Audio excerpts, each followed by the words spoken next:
Selamat malam saudara-saudara terkasih dalam Tuhan. Selamat mengikuti persekutuan doa pada malam hari ini. Kita sama-sama mengangkat satu pujian seperti rusa merindukan air. Seperti di mana kita sudah 1 minggu kita lewati dengan penuh kerinduan untuk bersekutu. Namun keadaan membuat kita masih belum dapat bersekutu di gereja.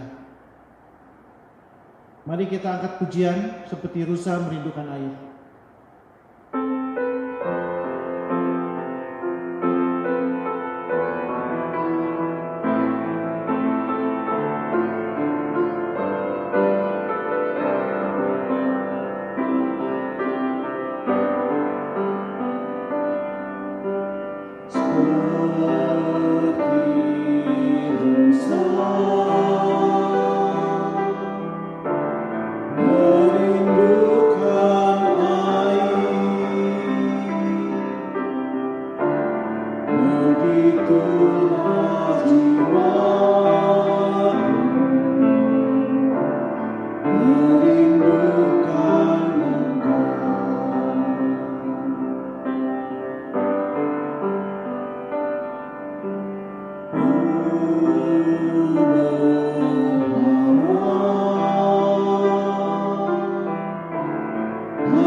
Saudara-saudara kekasih dalam Tuhan, seperti lagu yang kita nyanyikan, kehidupan terus berlalu begitu sangat cepatnya. Tak terasa sudah 4 bulan kita tidak bersekutu di gereja. Biarlah ya, pada malam hari ini kita bersama-sama menaikkan doa kita, meminta belas kasihan Tuhan, biar virus corona ini boleh cepat berlalu dan kita sebagai anak-anak Tuhan diberi kekuatan fisik yang baik untuk melewati masa-masa kritis seperti ini. Mari kita mengangkat kembali satu pujian, tinggikan dirimu.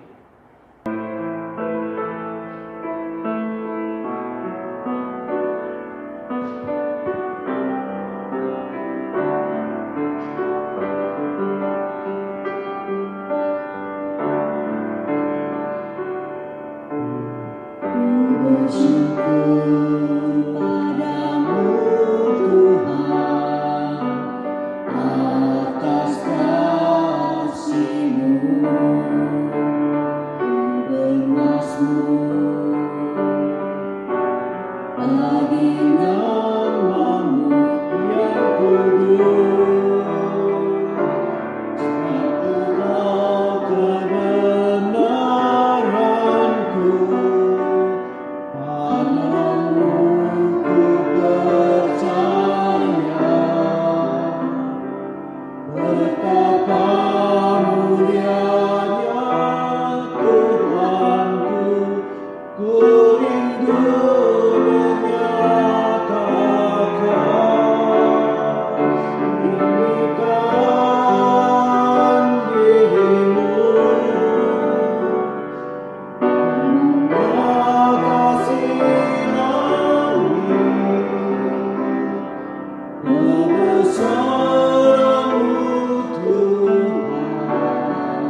Mari kita memasuki pokok-pokok doa pada malam hari ini.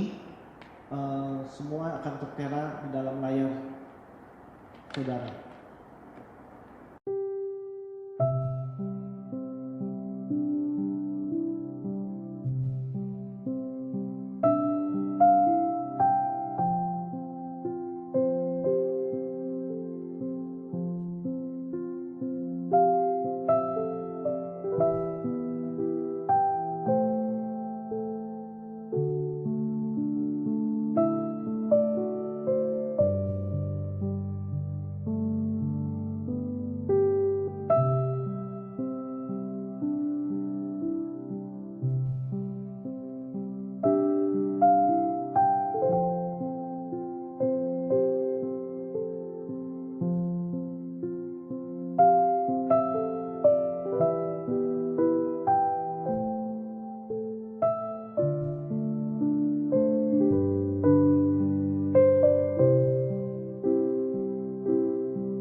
Mari kita bersama-sama menaikkan satu pujian, Allah itu baik.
Selamat malam saudara sekalian, mari kita berdoa. Bapa dalam surga, terima kasih Tuhan untuk kesempatan malam hari ini kami boleh datang untuk mendengarkan firman Tuhan di dalam persekutuan doa. Tuhan berkati, berikanlah kepada kami pengertian, ajar kami Tuhan untuk mendengar akan sabdamu. Di dalam nama Tuhan Yesus Kristus kami berdoa dan mengucap syukur. Amin. Saudara sekalian, saya akan mengambil renungan kita pada malam hari ini dari kitab Injil Lukas pasal 10 ayat 38 sampai dengan 42. Mari kita akan membacanya. Ketika Yesus dan murid-muridnya dalam perjalanan, tibalah ia di sebuah kampung. Seorang perempuan yang bernama Marta menerima dia di rumahnya. Perempuan itu mempunyai seorang saudara yang bernama Maria. Maria ini duduk dekat kaki Tuhan dan terus mendengarkan perkataannya. Sedang Marta sibuk sekali melayani. Ia mendekati Yesus dan berkata, "Tuhan, tidakkah engkau peduli bahwa saudaraku membiarkan aku melayani seorang diri? Suruhlah dia membantu aku." Tetapi Tuhan menjawabnya, "Marta, Marta, engkau khawatir dan menyusahkan diri dengan banyak perkara. Tetapi hanya satu saja yang perlu. Maria telah memilih bagian yang terbaik, yang tidak akan diambil daripadanya." Bapak, Ibu, Saudara sekalian, perikop yang telah kita baca barusan menceritakan tentang satu hal, yaitu pelayanan dari anak-anak Tuhan. Sebagai hamba Tuhan, sebagai majelis gereja, sebagai aktivis gereja, sebagai guru-guru sekolah minggu, dan setiap orang yang mengambil bagian di dalam pelayanan gerejawi. Inilah cerita tentang kita sekalian. Marta dan Maria melambangkan anak-anak Tuhan, pelayan-pelayan Tuhan yang melayani di rumah Tuhan. Kalau kita melihat akan cerita ini, ada dua pribadi di sini yang dikontraskan antara Maria dan Marta. Marta ditunjukkan sebagai seorang yang sibuk di dalam pelayanannya. Tetapi kalau dilihat, pelayanan Marta hanya berurusan dengan masalah fisik, yaitu suatu rutinitas pelayanan. Tetapi justru Marta melewati bagian-bagian yang terbaik. Dia tidak mendapatkan sabda daripada Tuhan. Dibandingkan dengan Maria, tentu saja Marta merasa dia mempunyai jasa yang lebih besar daripada seorang adik yang bernama Maria yang hanya duduk saja, diam di bawah kaki Yesus. Saudara sekalian, banyak di antara kita mungkin mengambil posisi sebagai seorang Marta. Kita sibuk sekali mempersiapkan pelayanan, apalagi kalau ada pelayanan atau acara yang besar. Maka panitia mulai dibentuk, dan setiap orang yang menjadi bagian dari kepanitiaan itu, mereka atau kita mulai mempersiapkan segala sesuatunya. Kita sibuk mempersiapkan bagian kita masing-masing. Orang-orang yang seperti Marta itu sangat diperlukan di dalam pelayanan gereja. Kalau tidak ada Marta-Marta, maka pelayanan juga akan terhambat. Yang menjadi masalah pelayanan Marta adalah dia hanya melayani seperti seorang profesional, saudara. Saya seringkali menyebutkan sebagai seorang profesional karena dia hanya memainkan bagiannya saja. Dan dia tidak mendapatkan bagian yang terbaik. Pada waktu Yesus berangkat ke Betania, di sana dia mengunjungi rumah Maria dan Marta yang menjadi sahabat-sahabatnya. Nah, Bapak Ibu sekalian, waktu itu adalah waktu persiapan Tuhan Yesus menuju perjalanan dia ke Yerusalem. Dia melewati Betania dan dia singgah di rumah Marta dan Maria. Bagaimana hati dan perasaan Tuhan Yesus ketika dia mengunjungi rumah Marta dan Maria, sahabat-sahabatnya. Ini adalah yang terakhir kali mungkin mereka akan bertemu. Setelah itu Tuhan Yesus akan naik ke atas kayu salib. Dan suasana hati Tuhan Yesus sungguh pada waktu itu sangat berat.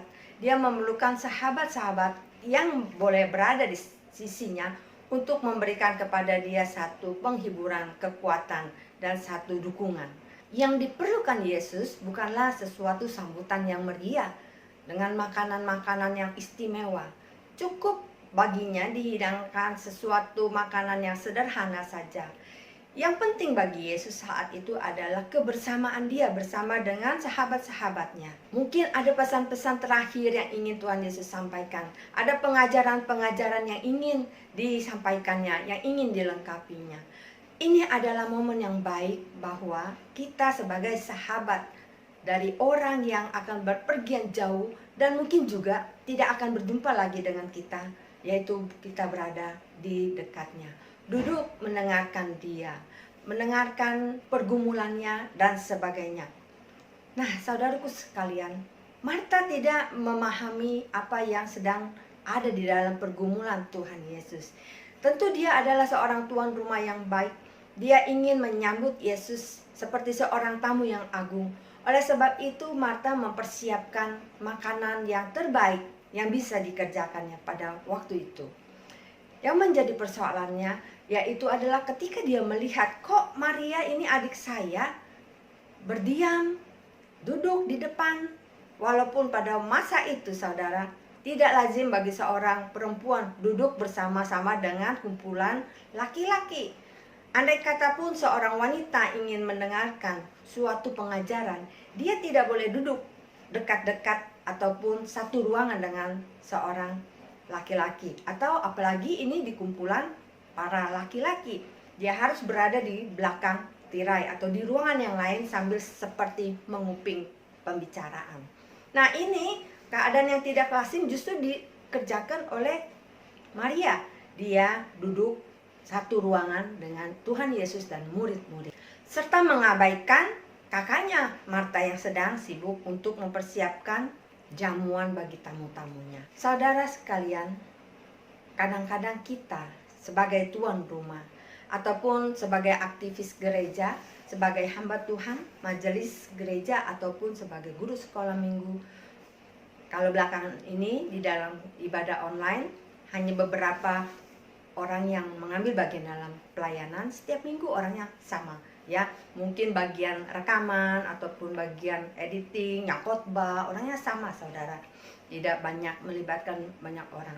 Kita sibuk setiap minggu mempersiapkan pelayanan ini. Kadang-kadang kita mengambil posisi Marta. Kita tidak lagi menikmati sabda Tuhan. Kita tidak lagi menikmati persekutuan dengan Tuhan. Firman Tuhan yang diberitakan tidak lagi menjadi satu kebutuhan kita. Yang penting adalah saya melayani. Setelah saya melayani, karena kelelahan seperti Marta, tidak ada lagi waktu untuk mendengarkan sabda Tuhan. Akhirnya yang ada adalah kita memakai waktu untuk mendengar firman Tuhan, justru untuk kita beristirahat. Tuhan Yesus hanya perlu jamuan yang sederhana saja.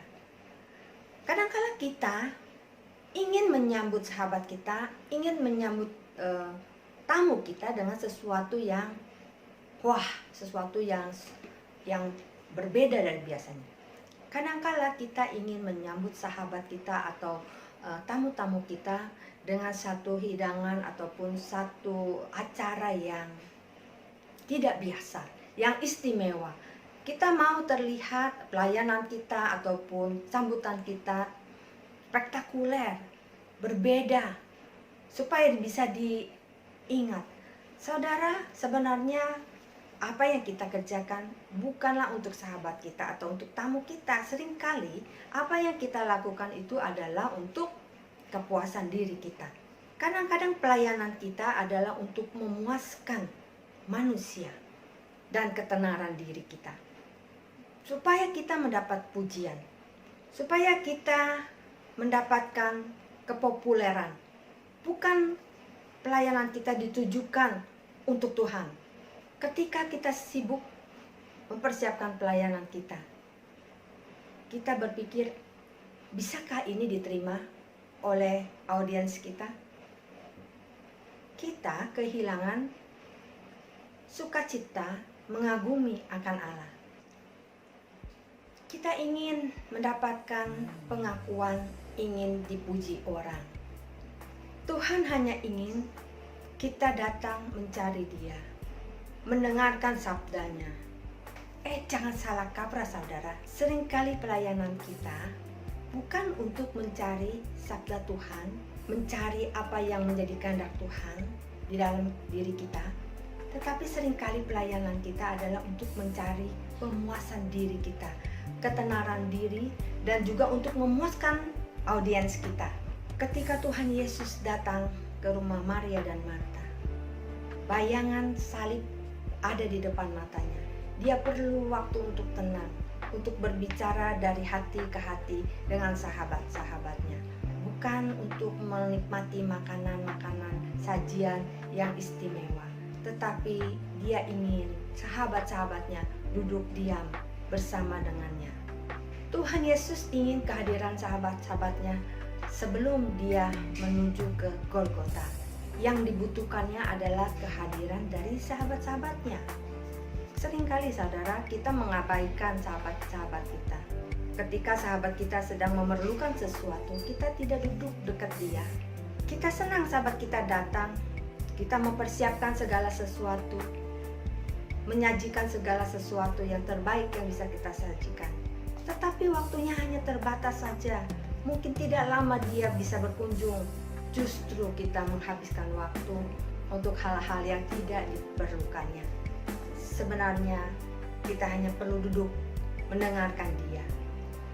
Begitupun dengan Tuhan Yesus. Waktu kita beribadah tidak lama saudara. Apa yang sudah kita persiapkan untuk lagu, untuk puji-pujian, untuk rekaman dan semuanya itu menyita banyak sekali waktu. Tetapi waktu yang terbaik adalah ketika kita mendengarkan sabda Tuhan, mendengarkan firman Tuhan. Berapa banyak di antara pelayan-pelayan Tuhan ketika sudah sibuk melayani, sudah keletihan, sudah kelelahan, bagian daripada yang terpenting mendengarkan sabda Tuhan justru diabaikan. Sebelum ini saudara, waktu kita masih beribadah di gereja, seringkali pelayan-pelayan Tuhan dalam acara-acara khusus, misalkan acara Natal, acara KKR dan sebagainya. Bukan saya bicara tentang jemaat Philadelphia saja, tetapi ini secara umum. Panitia-panitia yang mempersiapkan acara, mereka justru di luar saudara. Ketika firman Tuhan disampaikan, ketika sabda Tuhan diberitakan, di manakah panitia?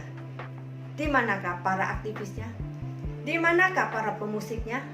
Karena mereka merasa tadi sudah melayani, sekarang waktu hamba Tuhan naik ke atas mimbar untuk memberitakan firman Tuhan, inilah waktunya kita beristirahat. Mereka tidak ada di ruangan, mereka keluar. Setiap minggu demikian, saudara. Memang tidak semua, tetapi ada orang-orang yang merasa ketika saya sudah melayani itu sudah cukup. Tidak lagi mementingkan firman Tuhan. Hari Kamis kemarin ketika persekutuan doa, Pak Ji sudah menyampaikan pentingnya kita beribadah. Apa pentingnya kita beribadah? Saudara sekalian, kalau lupa silakan boleh membukanya kembali. Salah satu poin Pak Ji mengatakan bahwa ibadah itu adalah suatu kewajiban, bukan suatu pilihan. Kata kewajiban berat saudara, ya. Kalau bagi saya, ibadah itu bukan hanya satu kewajiban. Kalau kewajiban kita rasanya menjadi satu beban. Tetapi ibadah itu adalah suatu hak yang diberikan oleh Tuhan. Hak yang diberikan oleh Tuhan kepada kita untuk mencari Dia, untuk mendengarkan Dia, untuk bersekutu bersama dengan Dia, untuk menikmati hadiratnya dan menerima anugerah dan berkatnya saudaraku. Memang ada waktunya kita melayani seperti Marta. Kita juga tidak boleh mengambil bagian Maria saja, yaitu hanya mau duduk diam dan tidak mau melakukan apa-apa. Itu juga tidak ideal. Yang ideal adalah pribadi Marta yang giat melayani dan juga pribadi Maria yang dengan rendah hati mau duduk mendengarkan sabda Tuhan. Harus ada seimbang di dalam hidup kita, di dalam ibadah kita. Saudara-saudara sekalian, kalau saudara punya hak, apakah saudara tidak memakainya, tidak mengambilnya? Saya rasa tidak ada orang yang mengabaikan haknya. Kalau itu hak saya, harus saya cari, harus saya dapatkan, harus saya terima. Tapi banyak orang tidak mau mengambil kewajibannya. merasa nanti sajalah, atau banyak orang juga mengabaikan kewajibannya. Oleh sebab itu saya lebih senang pakai ibadah atau mendengarkan sabda Tuhan adalah hak kita. Itu adalah hak istimewa yang Tuhan berikan. Apakah saudara mengabaikan hakmu untuk mendapatkan berkat Tuhan? Saudara sekalian, kita jangan hanya melayani seperti Marta. Kalau kita melayani seperti Marta, maka kita akan menjadi seperti Marta. Dia akan marah, dia akan komplain. Karena kita akan merasa kelelahan, saudara. Ketika kita melayani seperti Marta, kita akan lelah, akan letih, dan kita akan kering. Kita akan mengalami kejenuhan. Ketika pelayanan kita tidak diapresiasi orang, ketika kita merasa diabaikan, pelayanan kita tidak dianggap, disepelekan, kita akan kecewa, saudara. Yang pertama dan yang utama sebenarnya adalah kita mendengarkan sabda Tuhan. Itulah yang harus pertama kali, saudaraku. Ketika kita mendengarkan firman Tuhan, hati kita dipenuhi oleh kasih Tuhan. Hati kita dikuatkan, diteguhkan, dan Tuhan memberikan kepada kita hikmat untuk kita bisa lebih melayani, lebih efektif, lebih efisien. Untuk kita bisa melayani lebih hidup, saudaraku sekalian.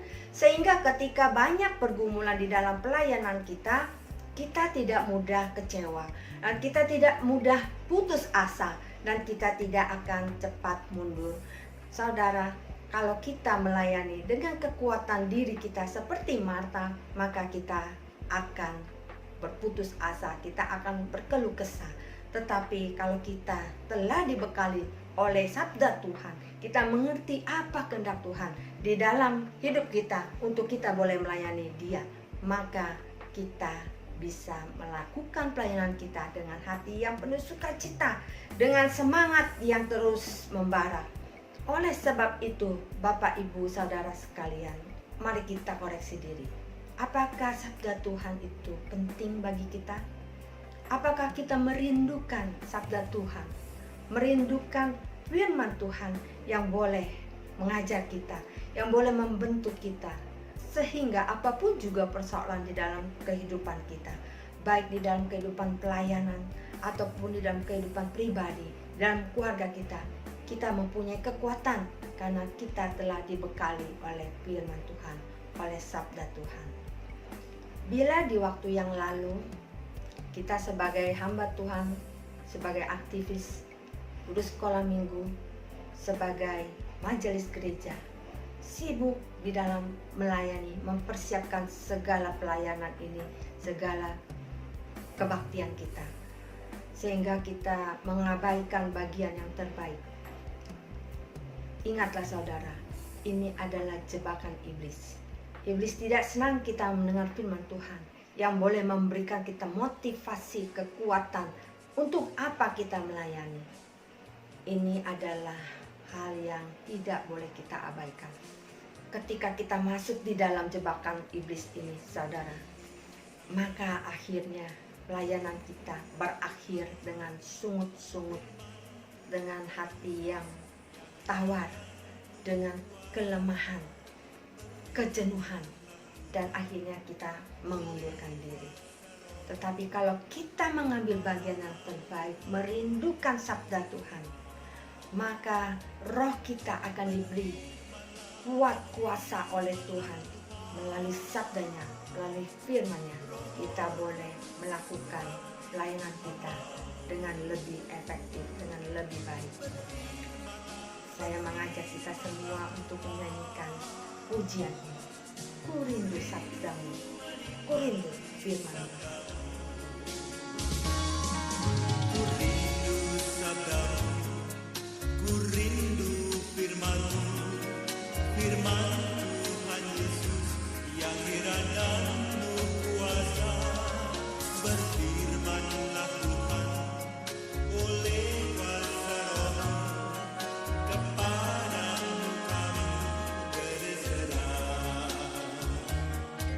Berfirmanlah, berfirmanlah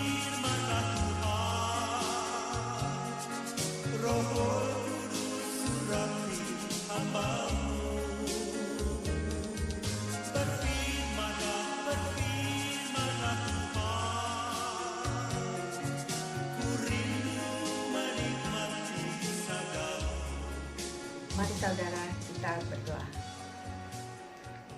Terima kasih Tuhan, biarlah kami boleh belajar seperti Maria, memberikan waktu yang terbaik, prioritas yang terbaik, mendengarkan firman Tuhan. Dengan demikian, Engkau boleh mengutus kami seperti Marta untuk terjun di dalam ladang pelayanan-Mu. Dengan kuat kuasa daripada sabda-Mu, kami melayani Tuhan.